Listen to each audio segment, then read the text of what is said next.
বছর বয়স, এর মধ্যেই সীমাবদ্ধ। আমার বন্ধুরে, এই বালকটা প্রতিদিন মায়ের কাছে ডাক দিয়ে কয়, মা গো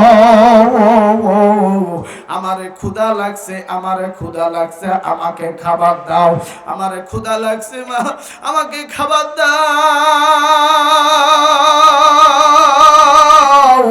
মা ডাক দিয়ে বলতেছেন, বেটা শোনো, বেটা শোনো শোনো, এমন একটা মাওলার ইবাদত বন্দেগী যদি করতে পারো, আল্লাহর ইবাদত পাঁচ ওয়াক্ত নামাজ যদি পড়তে পারো, আল্লাহ এই নামাজ পড়ার দ্বারা তোমার রিজিকের ফয়সালা করে দিবে।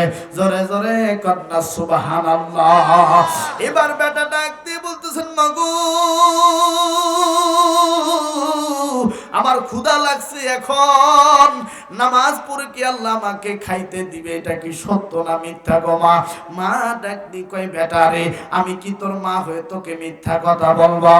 যা যা উযু বানা আর যায় নামাজ পিছে নামাজ আদায় কর, আল্লাহ তোমার রিজিকের ব্যবস্থা করে দিবে। বাবাজি এবার খাজা কুতুবউদ্দিন ডাক দিয়ে বললেন, মা গো আমি তো উযু বানাইতে পারি না রে মা, আমি তো উযু করতে পারি না।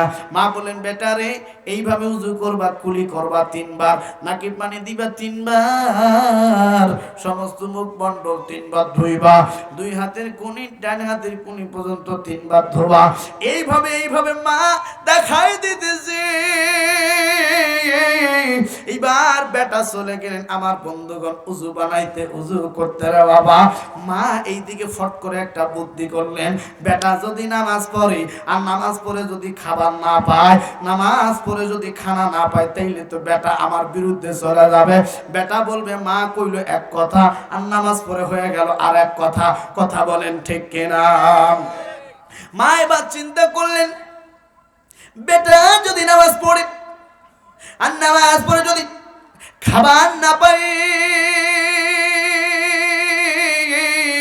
তাইলে তো আমার বেটা আমার বিরুদ্ধে চলে যাবে, আমার থেকে আস্থা উঠে যাবে। মায়ের কথা মিথ্যা কথা, মায়ের কথা সত্য কথা না। ভাইজান এবার যখন বেটা আস্তে করে বাড়ি ঘর থেকে বের হইয়া আমার বন্ধুগণ উযু বানানোর জন্য যখন চলে গেলেন, আমার বন্ধুগণ ওয়াশরুম অর্থাৎ আমার বন্ধুগণ উযু করার জন্য যখন বের হলেন, এবার মা আস্তে আস্তে আস্তে আস্তে করে রান্না করে ঢুকে পড়লেন। আমার বন্ধুরে, মা দেখুন কি কৌশলী, মা কত বুদ্ধিমত্তা। আজকে যুগে আমার মারা দেখবেন সন্তানদেরকে নামাজের কথা বলে না। আজকে যুগের মারা সন্তানদেরকে সকালবেলা উঠে মক্তবে পাঠায় না, মাদ্রাসায় পাঠায় না, অথচ ছোট্ট ছোট্ট বাচ্চাদের হাতে এখন মোবাইল তুলে দিছে। কথা বলেন ঠিক কিনা? দেখবেন ছোট ছোট বাচ্চারা, সোনামণিরা বলে, মা মোটু পাতলু দে, তারপরে মোটু পাতলু দেখে দেখে আমি ভাত খাবো। কথা বলেন ঠিক কিনা? ছোট ছোট বাচ্চারা কয়, মা আমি ফ্রি ফায়ার খেলবো, ফ্রি ফায়ার খেলে মার মার মার, এইভাবে মারতে বলে, আর মা এই দিক দিয়ে খাওয়াই দিচ্ছে। সন্তান ফ্রি ফায়ার খেলতেছে, মা খাওয়াই দিচ্ছে। বলেন তো বাজার, এই খাওয়ার মধ্যে কি কোনো পুষ্টি বা বরকত হবে? হবে না। আমার ভাইরা, খাবারের প্রতি সন্তানের মনোযোগ সৃষ্টি করতে হবে। এই খাবারের এই টেস্ট, এই খাবারের এই মর্ম, এই